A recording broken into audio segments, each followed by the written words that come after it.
I don't know. I don't call the depression drowning. Some people do. I don't call it a drowning or a sinking. Or call it, for me, I call it clouds. Um, for me, it's something that happens that happens slowly. It's a thing that slowly covers and follows.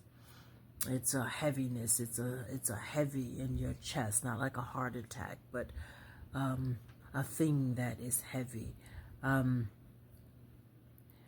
I can't explain it. If I try to explain it like the doctor tried to explain it to me, it will make as much sense to you as it made to me. A doctor told me that I had a severe chemical imbalance. And so I said, well, what is a chemical imbalance? And he said, with his whole chest, you know what chemicals are, right? So I'm like, yeah, right. And he said, well, you know what an imbalance is, right? Right. He said, well, like that, which makes no sense. Um, I moved to Atlanta from Los Angeles over a year ago. And while I was in Los Angeles, I was on psych meds, and some pretty heavy psych meds. And they were helping. I won't say they weren't. They were helping. Um, but until they weren't, truthfully. Um, I felt like my psychiatrist had even given up on me. He told me that I should go ahead and have electric shock therapy, which that's not going to happen, because he had prescribed the highest dosage of drugs that he could prescribe. Anyway, I stopped taking my meds cold turkey, which I know is not the best thing to do. That's not the recommended way.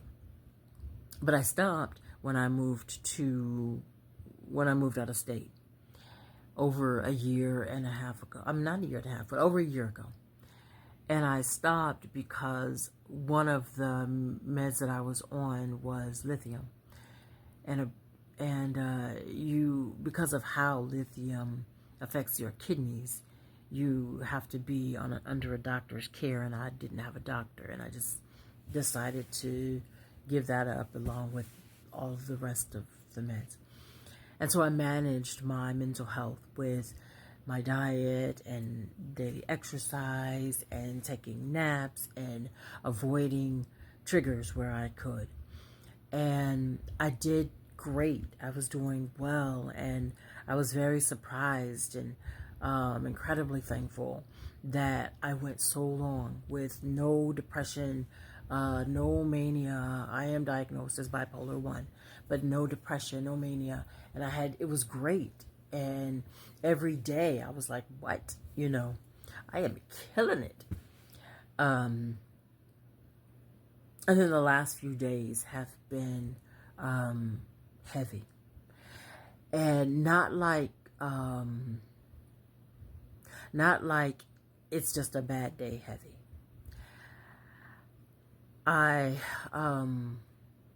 Not like that. I have noticed in the last 2 months how I have been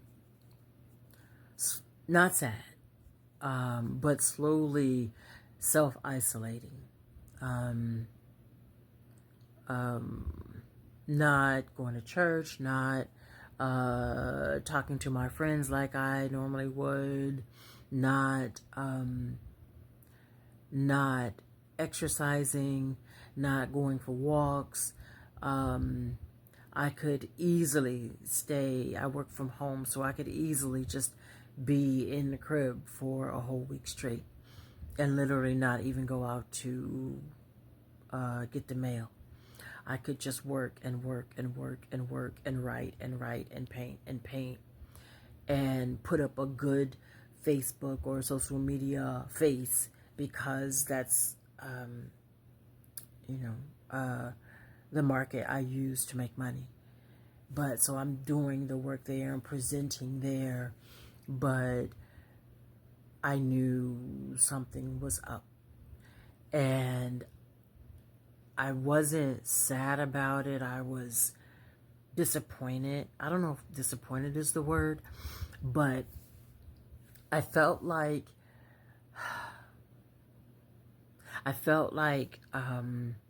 saw this movie once, and this woman she had cancer, and she had been through all the things, and then she didn't, like, it was in remission, so it was gone, and it was gone for a long time, and she lived well, and then it came back, and she was sitting on a bed, and she was talking to her daughter, and she told her daughter that it was back, and her daughter immediately went into, okay, we'll do this, and we'll go to this country and this country for this kind of experiment. And the mother was like, you know what? No, not this time.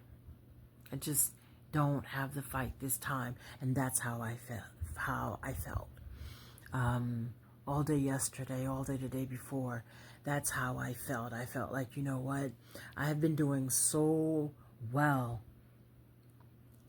and I had gone so long. Over a year is a long time to go for me without having any kind of episode. And I have been in the hospitals more than once. And had told myself, and still honestly tell myself, I'm just not going again. But just the way that I have been self-isolating, have not been answering the calls of my friends. I felt like, damn, it's back. And I felt quite resigned to just not fight. Like, fighting depression was the hardest fight I had.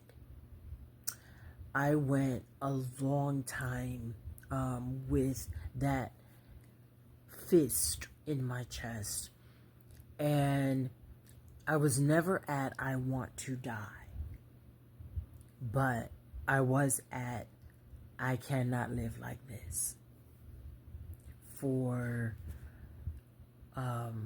months, and for a month straight, every day.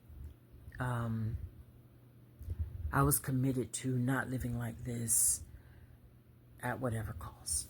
Like, whatever that meant, I was committed to not living like this.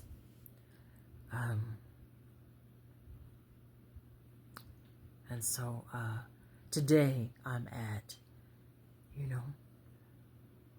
today I'm at stay and fight. Because yesterday I was not at stay and fight. Yesterday I was at, I am just going to be resigned to just ride this wave, and because I'm not going through that again. I'm not up for that fight again.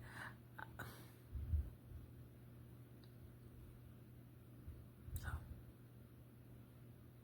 today I'm here though.